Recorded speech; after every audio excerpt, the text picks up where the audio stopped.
2024-এর লোকসভা নির্বাচন মোটামুটি ফেব্রুয়ারি শেষের দিকেই ঘোষণা হয়ে যাবে এবং মার্চের শেষের দিক থেকেই ভোট শুরু হয়ে যাবে, বা খুব বেশি হলে এপ্রিলের প্রথম সপ্তাহ থেকে ভোট শুরু হয়ে যাবে, এমন একটা সম্ভাবনার কথা উঠে আসছে। আর সেই সম্ভাবনার দিকে তাকিয়ে কিন্তু প্রার্থী তালিকা নিয়ে ইতিমধ্যেই বিজেপি, বিশেষ করে বঙ্গ বিজেপিতে রীতিমতো চর্চা শুরু হয়ে গেছে। কোন কোন আসনে কোন প্রার্থী করা যেতে পারে এই নিয়ে বিভিন্ন নাম নিয়ে কিন্তু আলোচনা চলছে। আর সেই আলোচনা করতে গিয়ে একটা জিনিস খুব বড়ভাবে উঠে আসছে, সেটা হচ্ছে 2019-এ এই বাংলা থেকে 18 জন সাংসদ পাঠিয়েছিল বঙ্গ জনতা, কিন্তু কেন্দ্রে একজনও পূর্ণ মন্ত্রী তারা পায়নি।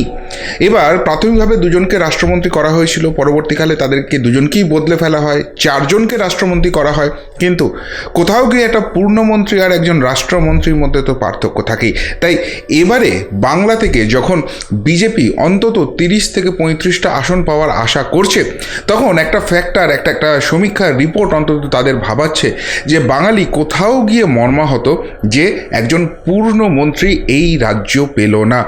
এবং সেই জায়গা থেকেই কিন্তু প্রার্থী তালিকায় এমন নাম তারা রাখতে চাইছে যাকে কিন্তু 2024-এ নরেন্দ্র মোদী যদি তৃতীয়বারের জন্য প্রধানমন্ত্রী হন, তাকে মন্ত্রিসভায় অত্যন্ত গুরুত্ব সহকারে প্রার্থী করা যেতে পারে। এবার বাংলা থেকে এতজন সাংসদ হওয়ার পরও তাদের পূর্ণমন্ত্রী করা গেল না কেন? কেননা তাদের সংসদীয় যে রাজনীতি, তার অভিজ্ঞতাটা বড্ড কম। অনেকেই প্রথমবারের জন্য সাংসদ হয়েছেন, বেশিরভাগ যারা সাংসদ হয়েছেন পশ্চিমবঙ্গ থেকে, ফলে তাদেরকে সরাসরি মন্ত্রিত্বে নামিয়ে দিলে সেই জায়গায় কিন্তু কোথাও একটা খামতি থেকে যেতে পারে। তাই এবারে এমন নাম আনতে হবে যাদেরকে কিন্তু সেই দায়িত্বটা অক্লেশে দেওয়া যায়। আর এই ব্যাপারে ভাবনা চিন্তা করতে করতেই দুটো নাম কি প্রায় চূড়ান্ত করার মুখে বিজেপি। দুটো নাম নিয়ে কিন্তু খুব চর্চা হচ্ছে, একটি দার্জিলিং আসন থেকে, একটি শ্রীরামপুর আসন থেকে। কোন দুই প্রার্থী, কেন তাদেরকে পূর্ণমন্ত্রীর কথা ভাবা হচ্ছে এবং কেন বিজেপি অত্যন্ত সিরিয়াস এই দুটি নাম নিয়ে, তার পুরোটা আলোচনা করব। শেষ অবধি শুনুন এই প্রতিবেদন। নমস্কার, প্রিয়বন্ধু মিডিয়ায় আপনাদের স্বাগত এবং আপনারা দেখছেন প্রিয়বন্ধু বাংলা, সত্যের সন্ধানে সর্বদা আমি শুদ্ধশীল। বন্ধুরা, 18 জন সাংসদ জিতলেও শেষ পর্যন্ত কিন্তু বাবুল সুপ্রিয় চলে গেছেন তৃণমূলে এবং সেই জায়গায় উপনির্বাচনে আসন হারতে হয়েছে। এবং ব্যারাকপুরের সাংসদ অর্জুন সিং দল ত্যাগ করে বিজেপি গেছেন, কিন্তু এখনও সাংসদ পদ ছাড়েননি। তো সেই অবস্থায় 16 জন সাংসদ রয়েছেন। 16 জনের 16 জনই কি টিকিট পাবেন, এই নিয়ে একটা জল্পনা ছড়িয়েছে। এর পাশাপাশি বাকি যে 26টা আসন রয়েছে, সেই 26 আসনে কারা প্রার্থী হবেন, এই আলোচনাতে প্রাথমিকভাবে বেশ কিছু নাম নিয়ে আলোচনা হচ্ছিল, যে তালিকা আপনাদের কিন্তু আমরা জানিয়েছিলাম। এবার সেই তালিকায় নবতম সংযোজন হতে চলেছে দুটি নাম।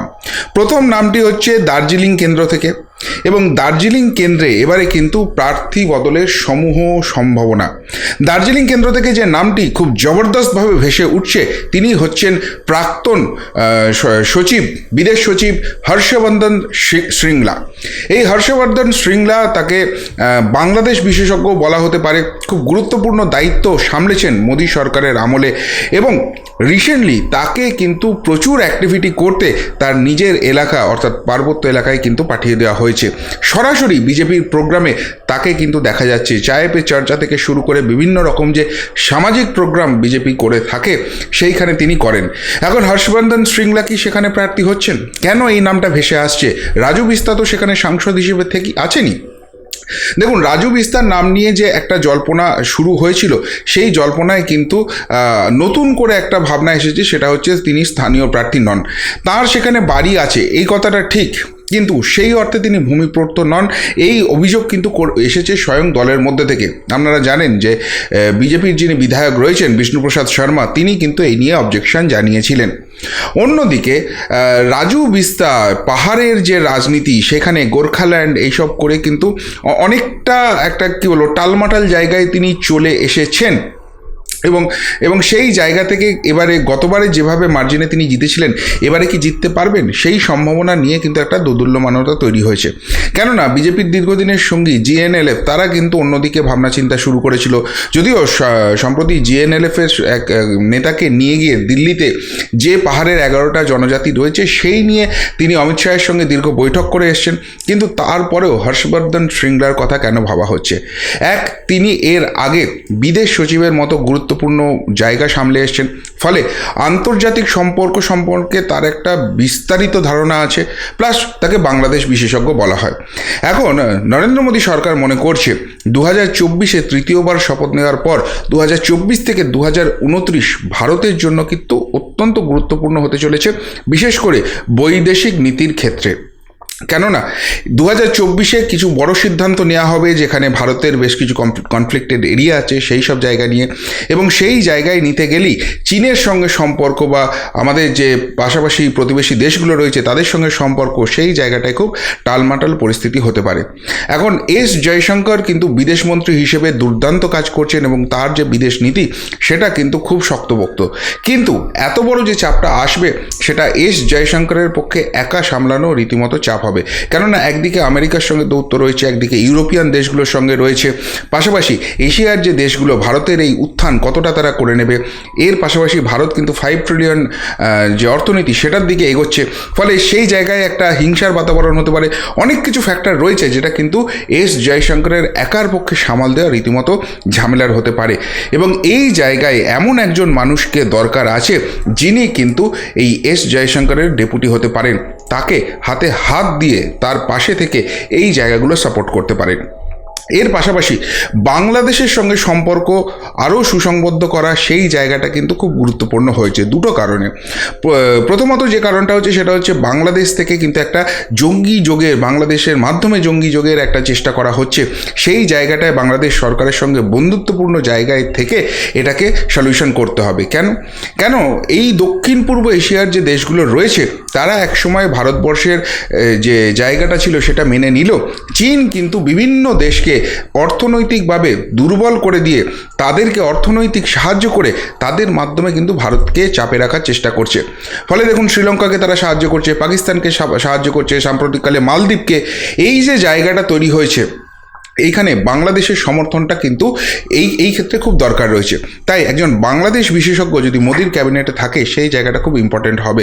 ফলে হর্ষবর্ধন শ্রিংলার নাম কিন্তু দার্জিলিং কেন্দ্র থেকে প্রবলভাবে উঠে আসছে, এবং তার দার্জিলিংয়ে বাড়ি রয়েছে, তার শিলিগুড়িতে বাড়ি রয়েছে, ভূমিপুত্র হিসেবে একসময় বিদেশ সচিবের কাজ করেছেন এবং মোদির অত্যন্ত আস্থার জায়গায় রয়েছেন। ফলে বিজেপির কেন্দ্রীয় নেতৃত্ব থেকে তার নাম নিয়ে কিন্তু খুব গুরুত্ব দিয়ে আলোচনা করা হচ্ছে। এই গেল প্রথম নাম। এবার দ্বিতীয় নাম বলবো শ্রীরামপুর কেন্দ্রের জন্য। শ্রীরামপুর কেন্দ্রে আপনারা জানেন যে এতদিন আলোচনা চলছিল, গতবার এই আসন থেকে দাঁড়িয়েছিলেন দেবজিৎ সরকার, তার নাম উঠে আসছিল, কখনো শোনা যাচ্ছিল মধু সন্ধ্যাকর, কখনো শোনা যাচ্ছিল কবির শঙ্কর বসু, এরকম বিভিন্ন নাম কিন্তু উঠে আসছিল শ্রীরামপুর আসনের জন্য। কিন্তু এবার শ্রীরামপুর আসনের জন্য একজন ভূমিপুত্রর দিকেই কিন্তু ভরসা রাখতে চলেছেন, এবং তিনি হলেন মেজর ঋত্বিক পাল। আপনারা জানেন যে সেনাবাহিনীতে মেজর পর্যায়ে তিনি কাজ করেছেন, এবং তারপর যখন কোভিডের সময় তিনি বাড়ি আসেন সেই সময় কিন্তু অক্সিজেনের একটা প্রচণ্ড অপ্রতুলতা দেখা দিয়েছিল। সেই সময় তিনি অক্সিজেন কনসেন্ট্রেটর তৈরি করে কার্যত শ্রীরামপুরবাসীর মন জয় করে নিয়েছিলেন। হিন্দ মোটরের ছেলে, এবং বিজেপিটা করেন খুব মন দিয়ে, এবং বিজেপির শ্রীরামপুর সাংগঠনিক জেলায় যেসব অ্যাক্টিভিটি হচ্ছে, জাঙ্গিপাড়া, শ্রীরামপুর, চাঁপদানি, এইসব জায়গা কিন্তু তিনি কার্যত চষে বেড়াচ্ছেন, এবং সেখানে তার জনপ্রিয়তা বা তার প্রতি স্থানীয় যে কর্মীরা রয়েছে তাদের অ্যাকসেপ্টেন্স সেটা কিন্তু অত্যন্ত গুরুত্বপূর্ণ জায়গা নিচ্ছে। এর পাশাপাশি রাজ্য নেতৃত্বেরও অত্যন্ত ভরসার জায়গায় তিনি রয়েছেন, এবং কেন্দ্রীয় নেতৃত্ব তাকে খুব পছন্দ করে। এর পাশাপাশি আর একটা জিনিস যেটা খুব বড় ফ্যাক্টর হচ্ছে, আপনারা জানেন যে এই সেনাবাহিনী থেকে যারা আসেন তাদের কিন্তু বিজেপি একটা অন্য চোখে সবসময় দেখে, এবং সেই সম্মানের জায়গাটা তাদেরকে ফিরিয়ে দিতে চায় বিজেপি।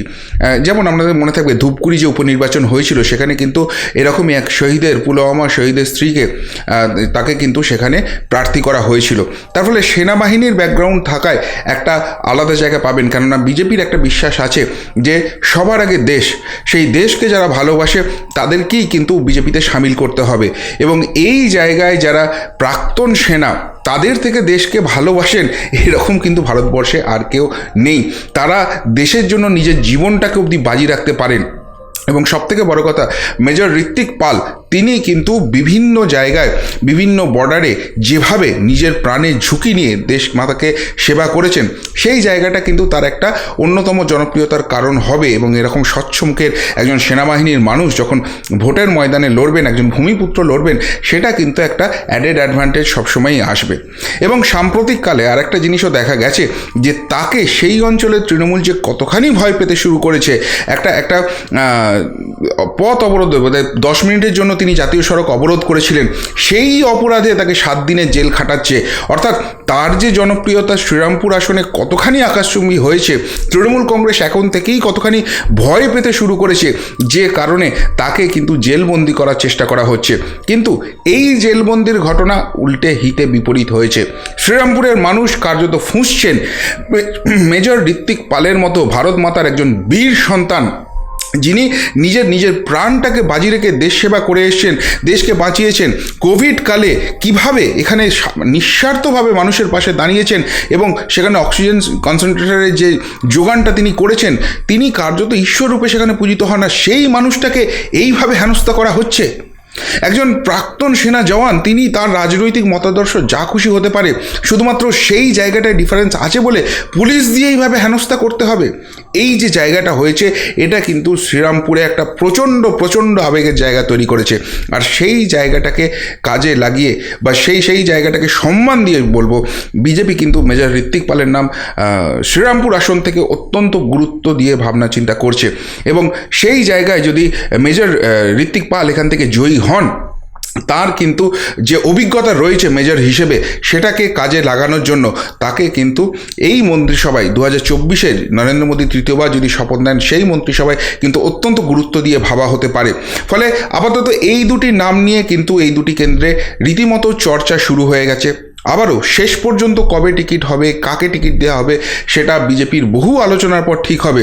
কিন্তু যেসব প্রাইমারি নামগুলো ভেসে উঠছিল, তার মাঝখানে এই দুই হেভিওয়েটের নাম রীতিমতো জল্পনা স্তরে রয়েছে এবং তাদেরকে নিয়ে কেন্দ্রীয় বিজেপি অত্যন্ত সিরিয়াসলি অ্যানালিসিস করছে এবং সেটা নিয়ে ভাবনা চিন্তা করছে। তবে এই ধরনের মানুষকে যদি সত্যি বিজেপি প্রার্থী করেন, সেটা হর্ষবর্ধন শ্রিংলার মতো প্রাক্তন বিদেশ সচিব হন বা মেজর ঋত্বিক পালের মতো এরকম ভারত মাতার বীর সন্তান হন, সত্যি কি ভোট বাক্সে সেটা বিরোধীদের কয়েক গোল দিয়ে শুরু করবে বিজেপি, নাকি সত্যি অন্য কোনো নাম, যারা রাজনীতির আঙিনায় পোর খাওয়া, সেরকম কোনো নাম ভাবনা চিন্তা করা উচিত? আপনাদের কি মনে হয়? উত্তরটা অবশ্যই কমেন্ট বক্সে কমেন্ট করে জানাবেন। এখনকার মতো এখানেই শেষ করলাম, ফেরত আসছি নতুন প্রতিবেদন নিয়ে খুব তাড়াতাড়ি। ভালো থাকবেন, সাথে থাকবেন, পাশে থাকবেন।